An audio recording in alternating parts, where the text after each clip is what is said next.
Imagine, okay, let's picture this, right?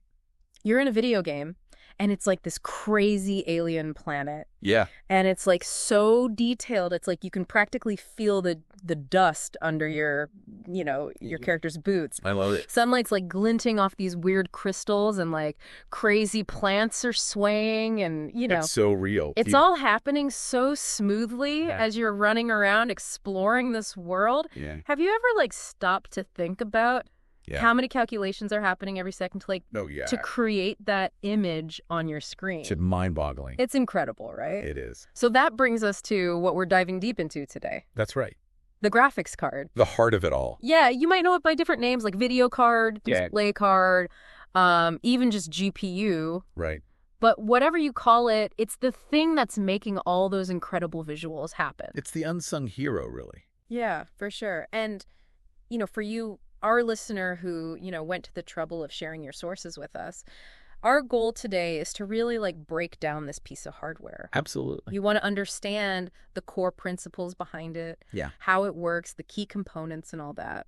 Yeah, unpack it all without getting too bogged down in the jargon. Exactly, because I think, whether you're trying to hold your own in a conversation about tech, or you just want to be more informed, or you're just curious, it's good to understand this stuff. Absolutely, it's fundamental. Yeah. So we've got some really interesting explanations and some historical context from your sources. So we're going to try to put it all together for you. Love it. And paint a clear picture of how this all works. Let's do it. But before we jump into the silicon heart of your computer's visuals, we want to take a moment to paint a different kind of picture. I like it. One of the, a limitless audio canvas filled with stories, insights, and just the thrill of discovering new things. Sounds amazing. Right. That's what you can find on the All Sorts Podcast YouTube channel. You got it. So hit that subscribe button. Yep, don't miss that. And you'll never miss a single episode. And tell your friends. Yes, share these deep dives. Let's spread the knowledge. Spread the love. And while you're there, check out our archive. We got a ton of stuff. Yeah, we've done so many deep dives already. So much to explore. And you can also follow the All Sorts Podcast on X, Instagram, and Threads. Stay connected. Yeah, we keep the conversation going there. That's right. So join our community and let's keep exploring all sorts of knowledge together. All sorts. Okay, so now let's turn our attention back to the fascinating world inside your computer. Back to the silicon. Yeah. So, really basic question here. Okay. What is a graphics card? What does it do? Yeah, what does it actually do? Okay, so at its most basic level, you can think of a graphics card as a specialized translator. Okay. It takes data from your CPU, which is the brain of your computer, and it translates it into the visuals you see on your monitor. Okay. So think about your screen. It's made up of millions of tiny dots of light, right? Yeah, the pixels. Exactly. Those are pixels, and the graphics card is what tells each pixel what color to be, how bright to be. Right. And together they make up the whole picture. Gotcha. So the graphics card is controlling all those pixels. It's the puppet master. Okay. And this is all driven by the graphics processing unit, right? Right, the GPU. The GPU, that's the engine. The heart of the graphics card, exactly. Okay, so we hear about discrete graphics cards and integrated graphics. Yeah. What's the difference? Good question. So discrete graphics card is its own separate component. Okay. It's like a little circuit board that you physically plug into your motherboard. So it's like an add-on. Exactly. Okay. It's got its own dedicated memory, its own cooling system, its own power management. It's like a whole separate computer. Pretty much, yeah. Wow. Now integrated graphics is built directly into either the CPU or the motherboard itself. Okay. So it's sharing resources with the main system. So it's using the same RAM and stuff. Exactly. It's like sharing a room with your sibling. Okay, so if you're looking for the best performance, you're going to want a discrete card, right? Most likely, yes. Yeah. Especially if you're doing things like gaming. Right. Or 3D modeling, video editing. Stuff like that. Anything that's really graphically intensive, because it has its own dedicated memory, it doesn't have to fight with the CPU for resources. So it's not going to slow down the whole system. Exactly. It can just focus on its job, which is making those beautiful visuals. Okay, so the graphics card is translating data into visuals. That's right. But how does it actually create the images? That's where rendering comes in. Rendering. So think of it like this. First, the graphics card creates a wireframe. Like a skeleton. Yeah, it's basically a skeletal outline of the scene. Uh-huh. Then it goes through a process called rasterization, which is basically filling in all the pixels within that wireframe. Okay, so it's taking that skeleton and like fleshing it out. Exactly. Got it. Then it adds lighting. To give it depth and realism. Exactly. So you can tell where the light's coming from, where the shadows are. Right. And finally, it applies textures and colors to make it all look real. So it's like adding the skin and the All clothes. the details. Wow, and it's doing this like 60 times a second or more? Yeah, at least, especially for gaming, you want it to be smooth. Yeah, so it feels like real motion. Right. And that's why the graphics card is so important. Right, because it's doing all this heavy lifting. It's a beast. So the CPU doesn't have to. CPU can focus on other things. Yeah. Okay, so we've talked about what a graphics card does and why it's important. Uh-huh. Now let's break down the actual components. Yeah. What are the pieces that make it all work? Let's get into the nitty-gritty. Okay, so first off, how does the graphics card even connect to the computer? Right, so it connects to the motherboard, Uh-huh. and these days that connection is usually through a PCIe slot.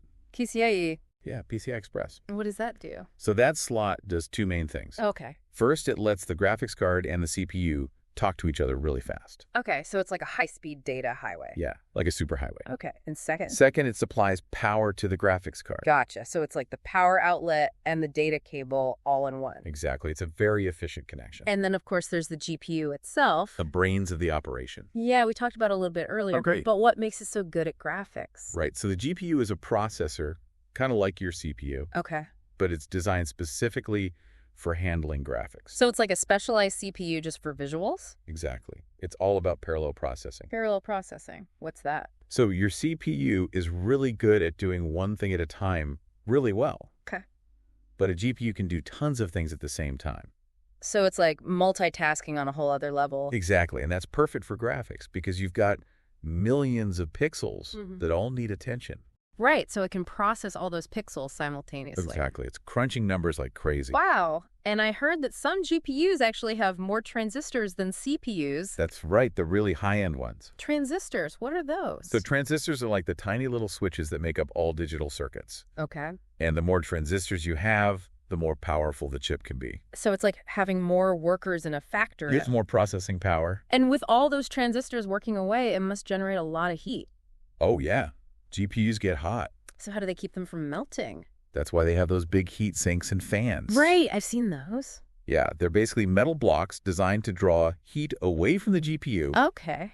and then the fans blow air over the heatsink to cool it down. So it's like a little radiator. Exactly. And sometimes they even use liquid cooling, right? Yeah, for the really powerful cards. Like a tiny little water cooling system. Pretty much, yeah. It's serious business. And that's another difference from integrated graphics, right? Right? Integrated graphics usually rely on the CPU's cooling system. Which might not be enough for really intense graphics. Exactly. It can get overwhelmed. Okay, so we've got the motherboard connection, the GPU, the cooling system. Uh-huh. What else is there? Well, there's also the video memory, or VRAM. VRAM. Okay. It's basically the RAM, but specifically for the graphics card. So what does it do? So it holds all the information about the image being rendered, Okay. like the color of each pixel, its location, Uh-huh. and it also stores completed frames before they're sent to the monitor. Okay, so it's like a temporary storage space. Exactly. It's called the frame buffer. And it needs to be fast, right? Oh, yeah. Super Maybe. fast. The GPU is constantly accessing the VRAM, Right. reading data, writing data.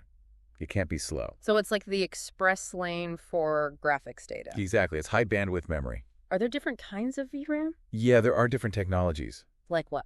We've got DDR-based ones like GDR6, Okay. and then there's HBM, which is high bandwidth memory. HBM, that's even faster. Yeah. Yeah, it's like the next level up. And how much VRAM do you need? Well, it depends on what you're doing. Okay. You know, a few gigabytes might be enough for basic stuff. Uh-huh.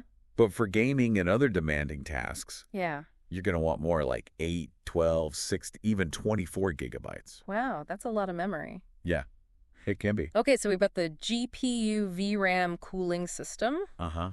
What about that term? I saw RAM DAC. Ah, yes, RAM DAC. That stands for Random Access Memory Digital to Analog Converter. That's a mouthful. It is. It's a bit of a legacy thing these days. Legacy, what do you mean? So back in the day, we used to have CRT monitors. Those big, bulky ones. Exactly. Those were analog display. Analog. Yeah, they used continuous signals. Okay. But computers are digital. They use discrete signals. Right. So the RAM DAC was the bridge between the two. Okay, so it converted the digital signals from the GPU into analog signals for the monitor. Exactly. Uh, But nowadays, we mostly use digital displays like LCDs and plasmas. Yeah. So the RAM DAC isn't as important anymore. okay. In fact, in a lot of modern GPUs, the RAM deck is built right into the GPU chip.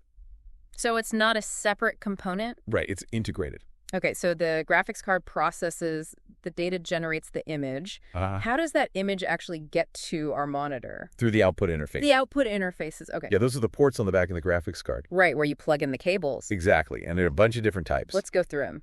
Okay, so first you've got VGA. VGA, okay. That's the old one with the blue trapezoidal connector. I remember those. Yeah, it's an analog standard. So it's like the RAM deck. It's for those old CRT monitors? Exactly. Okay. It can still handle high resolutions, Hmm. but it's prone to noise and distortion. Right, because it's analog. Yeah. Then we've got DVI. DVI, that's digital visual interface. Digital, so it's better. Yeah, it's designed for digital displays like LCDs. Okay. So it avoids the noise and distortion problems of VGA. And there's DVI-I, which can handle both digital and analog signals. Oh, that's handy. Yeah, it's got a little extra pin for analog compatibility. Okay, then there's VVO. VVO stands for video in, video out. Video in, video out, so it can handle input and output. Exactly. It was mainly used for connecting to things like TVs and DVD players. Okay, and now the most common ones are HDMI and DisplayPort.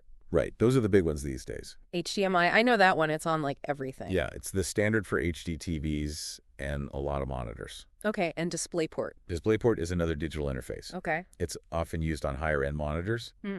and it can support even higher resolutions and refresh rates than HDMI. Oh, wow. It can also do some cool things like daisy chaining multiple monitors from one port. Daisy chaining, so you can connect them all together. Exactly. It simplifies things. And I've also seen USB-C being used for displays now. Yeah, USB-C is becoming really versatile. It can do like everything. Pretty much you can carry data power and video signals. So yeah, there's a lot of different ways to connect your graphics card to your display. It's amazing how it's evolved over time. Yeah, from analog to digital, from bulky connectors to sleek ones. It's come a long way. And it's not just the display connections that have evolved. All right. What else has changed? The way the graphics card connects to the motherboard has changed a lot too. Oh, yeah. How so? So in the old days, they used general purpose buses like ISA and PCI. Okay. Those were shared pathways for all kinds of expansion cards. So not just graphics cards.